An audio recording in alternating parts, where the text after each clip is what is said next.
Salut les amis, c'est Elias ObenTV. On se retrouve aujourd'hui pour une toute nouvelle vidéo, où on va aborder le sujet de la collection Pokémon, comment bien démarrer sa collection Pokémon. Ça va être une vidéo vraiment tournée pour les nouveaux collectionneurs ou en tout cas les futurs collectionneurs de cartes Pokémon ou d'items Pokémon. On va aborder dans cette vidéo plusieurs items qui sont le budget, le type de collection, comment trouver les cotes des cartes et des items, comment protéger ces cartes, comment protéger ces items et comment ne pas se faire arnaquer. Donc dans cette vidéo, je vais vous donner pas mal d'astuces, je vais vous donner pas mal d'informations. Je compte sur ma communauté pour me compléter dans les commentaires. Mais normalement, avec ce que je vais vous donner, vous allez pouvoir commencer votre collection Pokémon tranquillement et sereinement. Avant de commencer la vidéo, bien sûr, n'hésite pas à t'abonner si ce n'est pas déjà fait, à liker, à partager, mais aussi à me dire en commentaire, voilà, tes petites astuces à toi, en tout cas, tes petits glitches pour bien collectionner en tout cas, et surtout collectionner sereinement. Ça pourrait être cool à savoir. N'oublie pas, on est partenaire de MPoké. MPoké, c'est quoi? C'est une boutique en ligne qui fait des protections d'items scellés Pokémon, Lorcana, Yu-Gi-Oh, Magic. Là, tu en as un devant toi. Hop, je vais te le montrer. Donc là, c'est une display Evo Céleste. Et tu as donc la petite protection. Donc la display ne bouge pas à l'intérieur. Donc ça, c'est plutôt cool. Voilà, donc n'hésite pas à aller jeter un coup d'œil. Le lien est dans la description. Tu as 10% offert, enfin moins de 10% sur toute la boutique avec le code EliasObenTV10. Donc n'hésite pas. N'hésite pas aussi, si tu ne connais pas encore Whatnot, c'est une application d'enchères. Je suis partenaire et donc tu as 15 € offerts grâce à mon lien de description qui est dans la description si tu ne t'es toujours pas inscrit sur Whatnot. Alors on va commencer par le premier item, tu le sais. Pokémon, c'est devenu un business aujourd'hui. Aujourd'hui, il y a énormément de collectionneurs qui sont revenus sur Pokémon, surtout depuis la dernière hype, avec les séries, la hype de 2020-2021, où là, avec Michou, tout ça, ça avait explosé. Et donc, il y a énormément de nouveaux collectionneurs qui sont revenus. Et pas que malheureusement, parce qu'on a eu des collectionneurs, mais aussi des scalpers, mais aussi des personnes malsaines, en fait, finalement, qui sont là uniquement pour l'oseille et qui sont prêts à tout pour nous mettre des bâtons dans les roues dans notre collection. Et justement, ça fera partie d'un item qu'on va aborder dans cette vidéo pour t'aider à ne pas te faire avoir justement dans ce monde-là, dans ce marché-là, qui est la collection Pokémon. Le premier item, le budget. Alors, concernant le budget, j'entends souvent dire, il faudrait avoir un budget, par exemple, je te dis n'importe quoi, de 50 € par mois, et tu te bloques à 50 € par mois pour Pokémon.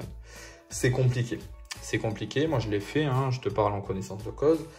Se fixer un budget par mois, malheureusement, en fait, c'est finalement te mettre des bâtons dans les roues dans ta collection et finalement dans ta progression.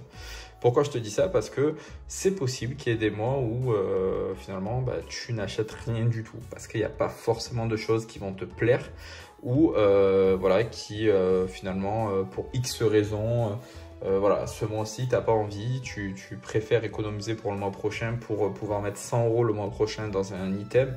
Par exemple, je te dis n'importe quoi. Moi, je suis plus d'avis à se mettre un budget à ne pas dépasser.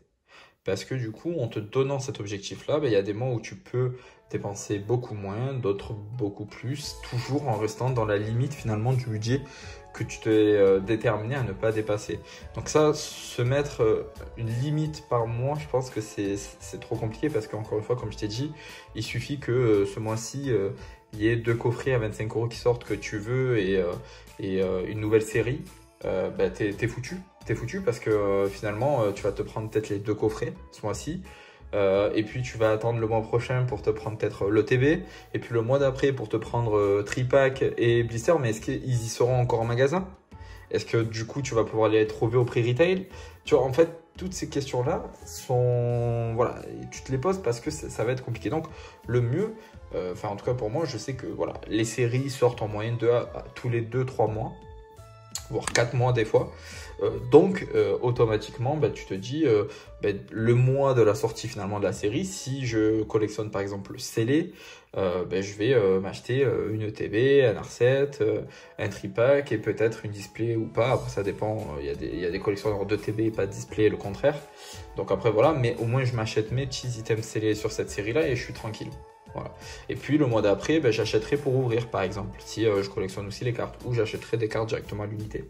Donc pour moi, mieux vaut se fixer un budget à ne pas dépasser. Pour moi, c'est le mieux. Et encore une fois, je le dis à chaque fois, votre budget Pokémon, finalement, le must, ça serait de pouvoir autofinancer sa collection. En tout cas, c'est finalement quand vous arrivez à ce niveau-là d'autofinancer sa collection, c'est le top.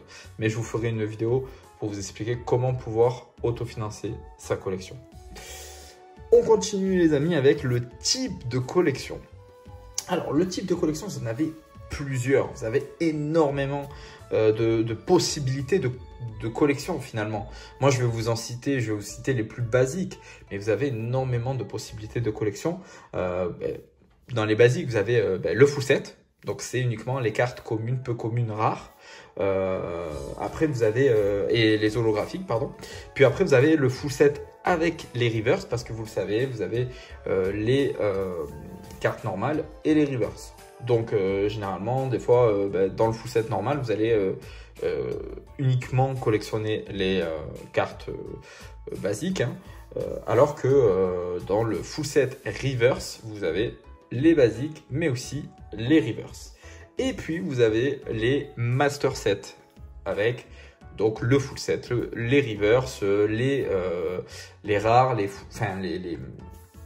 alors maintenant il y a plusieurs, maintenant c'est les SR, les SAR, voilà, tu as plusieurs dénominations comme ça, mais pour être plus simple dans ce que je te dis, ça va être les cartes ultra, tu vois. Donc tout ce qui est les sortes de TG, donc les AR, tu vas avoir tout ce qui est full art, gold, secrète, alternative. Et donc ça, c'est ce qu'on appelle les master sets. Et donc avec ces master sets là, du coup, tu as vraiment toutes les cartes de la série. Donc généralement, la série, hop, si je te montre sur cette carte, la série par exemple ici, elle contient 198 cartes. Tout ce qui est alternative, gold, tout ça, les cartes en fait, elles dépassent ce numéro-là. Et du coup, ça fait plus que 198 cartes. Donc quand tu vois 198 cartes, c'est hors secrète. Donc voilà, le master set, c'est vraiment le full set avec les reverse, etc. Plus toutes les secrètes. Et donc là, il te faut un sacré budget. Et je peux te dire que tu ne l'auras pas en faisant des ouvertures. Ça, il faudra aller chercher les cartes à l'unité. Après, qu'est-ce que tu as comme type de collection? Tu as collectionné un seul Pokémon. Tu peux collectionner un seul Pokémon, par exemple les Evoli, et tu achètes toutes les cartes autour d'Evoli. En tout cas, tu fais en sorte de pouvoir acheter toutes les cartes, toutes les séries confondues, et tu te fais tes classeurs avec du Evoli. Donc ça peut être cool aussi. Donc c'est un type de collection. Tu peux aussi collectionner une certaine rareté de cartes. Par exemple, tu as des personnes qui vont collectionner les TG. Voilà, ça c'est ce qu'on appelait les TG. Donc ça vient de Star Étincelant, hein, du bloc épée et bouclier.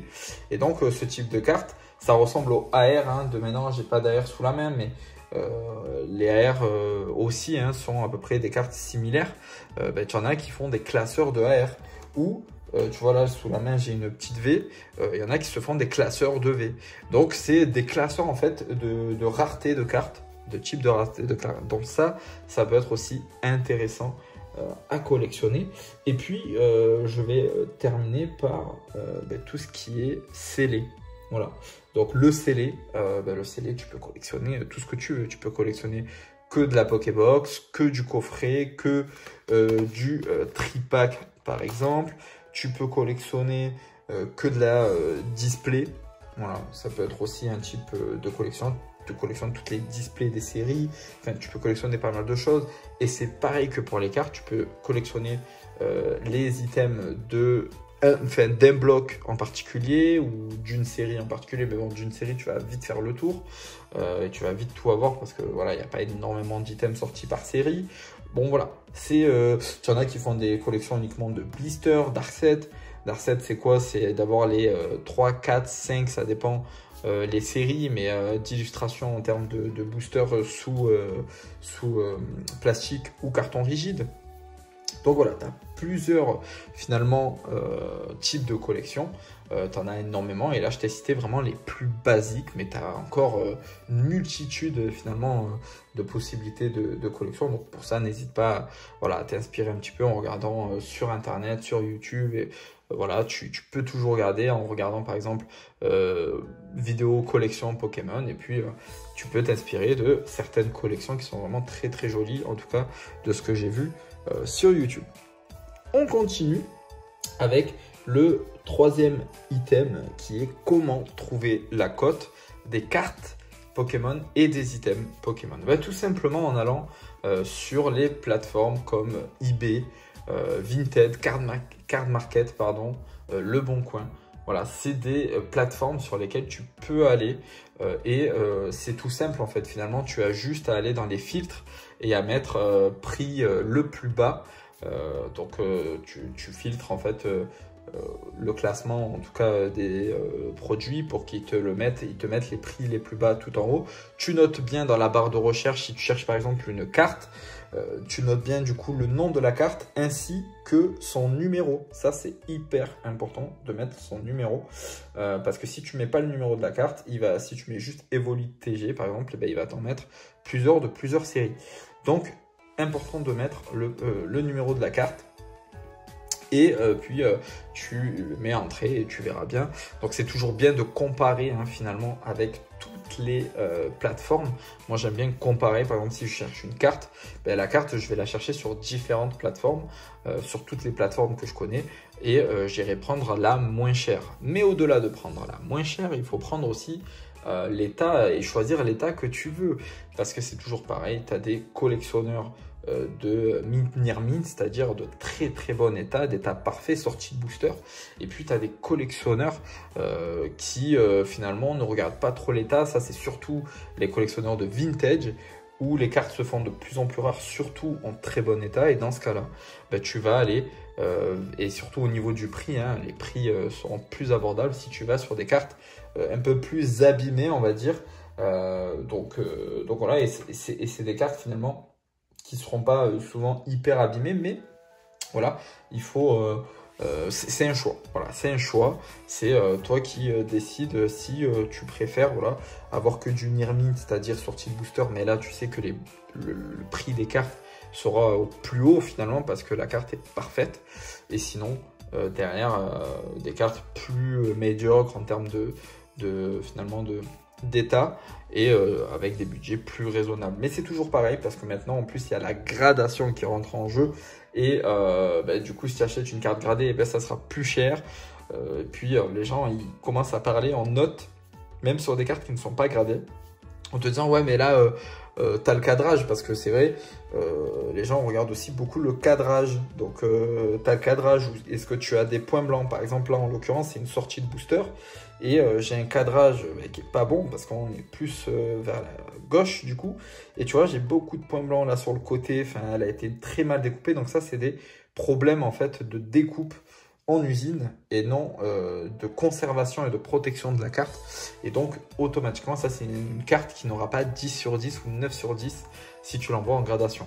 Donc ça aussi c'est un élément à prendre en compte en 2024 qu'on n'avait pas avant, c'est qu'aujourd'hui les cartes finalement qui sont vendues sur le marché finalement sont vendues même s'ils ne sont pas gradés, par rapport à leur état ils sont plus ou moins chers. Donc ça c'est des choses à regarder. Et pour les items c'est pareil, tu as juste, alors il n'y a pas vraiment de gradation sur les items, mais si ça commence à se faire sur les boosters par exemple, mais sur les coffrets etc, les displays pas forcément, tu n'en auras pas. Donc là c'est pareil, c'est à toi de voir sur les photos et peut-être à demander un peu plus de photos pour voir le scellage.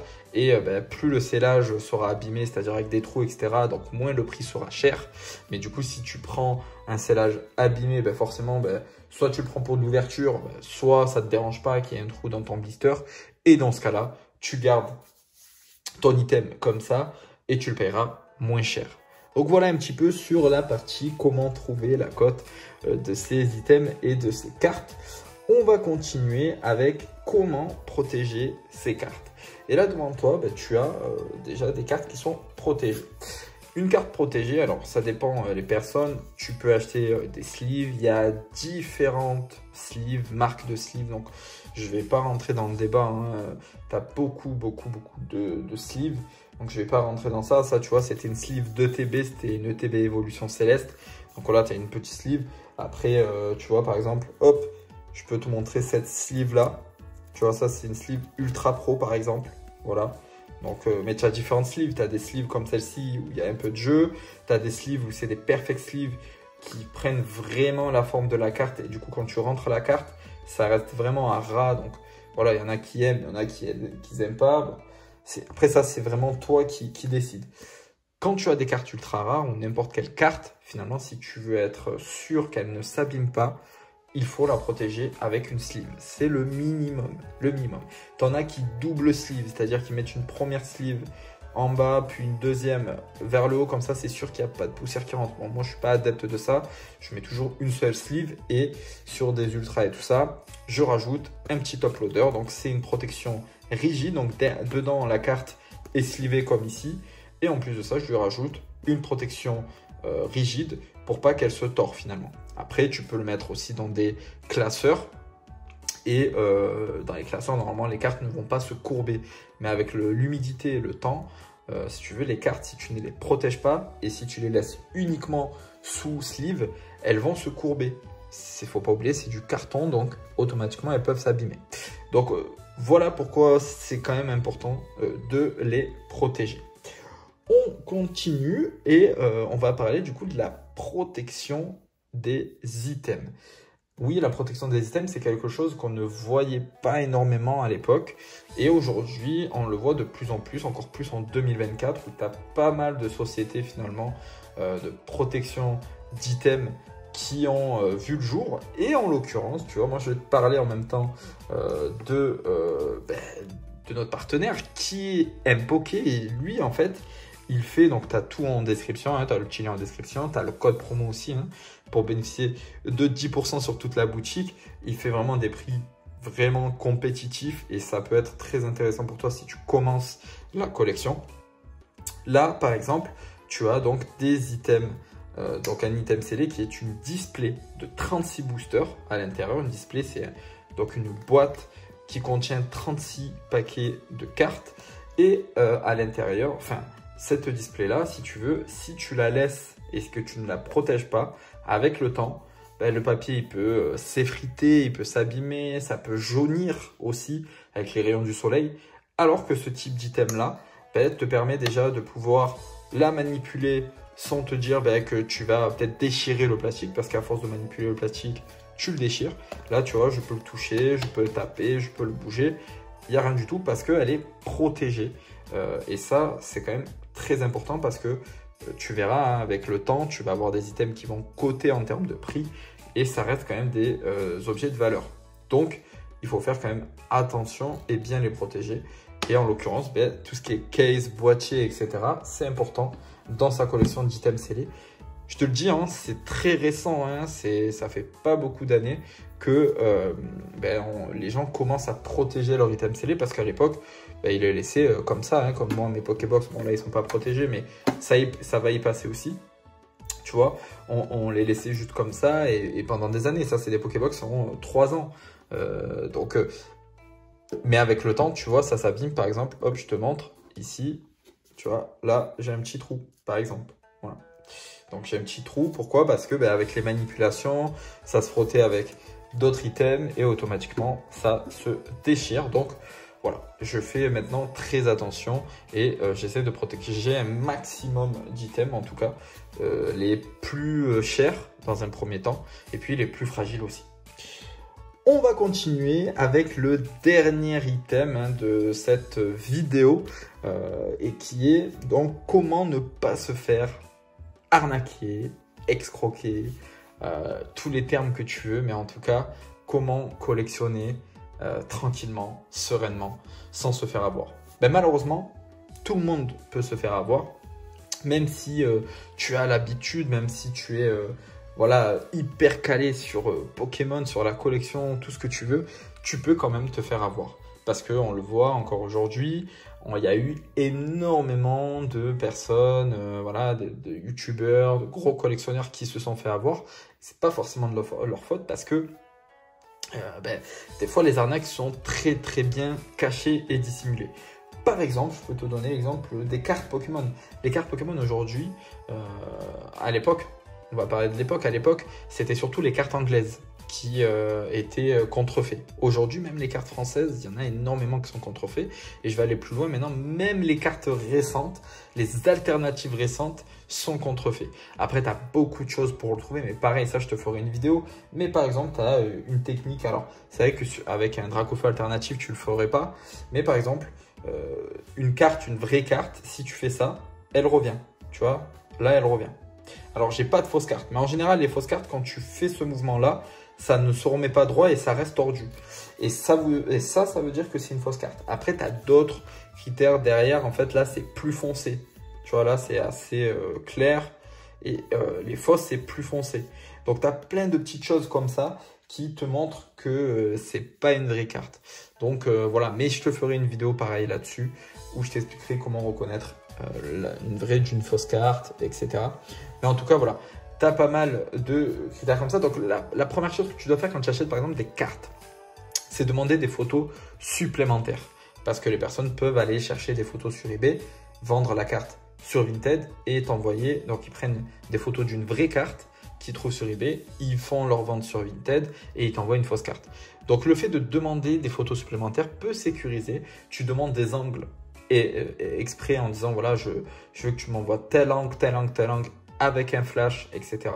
Comme ça, tu regardes bien les défauts de la carte, mais aussi les petits signes que tu peux voir, que ça soit une vraie ou une fausse carte. La chose à faire, c'est que lorsque tu reçois le colis chez toi ou l'enveloppe chez toi, toujours important avant d'ouvrir, tu filmes ton ouverture. Ça, c'est trop important. C'est trop important parce que déjà, en tant que vendeur, tu dois filmer lorsque tu fais un colis. Comme ça, au moins, il n'y a pas de problème. Et que si jamais Vinted ou eBay te demande des vidéos ou quoi, au cas d'un litige finalement, ben, tu peux ressortir la vidéo. Ben, toi, c'est pareil quand tu réceptionnes. Parce que si tu réceptionnes le colis, que ça soit un item scellé ou une carte, et que dedans, ben, il n'y a pas ce que tu voulais, si tu n'as pas de vidéo de preuve, ben, ils ne vont pas te rembourser. Et là, tu l'auras dans le baba. Donc, obligatoirement, filmer ces réceptions. Après, bien évidemment, moi, je te conseille, et je le conseille à tout le monde, mieux vaut faire tout ce qui est transaction en main propre. Pourquoi? Première chose, tu vois ce que tu achètes. Ça, c'est hyper important. Tu vas me dire, Elias, si je vois ce que j'achète, mais que je ne connais pas et que je ne sais pas si c'est un vrai ou une fausse display, coffret, bundle, carte, comment je fais? Tu te fais accompagner. Voilà, tu essaies de sympathiser dans des groupes, dans des Discord, etc. Tu vas voir, la communauté Pokémon est très vaste et tu peux te faire très rapidement des amis, des personnes. Alors, il y a des personnes malsaines, mais il y a aussi de très très bonnes personnes. Je t'invite en plus à rejoindre le Discord de la chaîne. Tu verras, tu pourras te faire aider parce qu'il y a énormément de passionnés sur ce Discord-là. Ils sont plus de 400 et franchement, c'est une communauté qui est top. Il y a beaucoup de bienveillance. Moi, je le vois sur le Discord.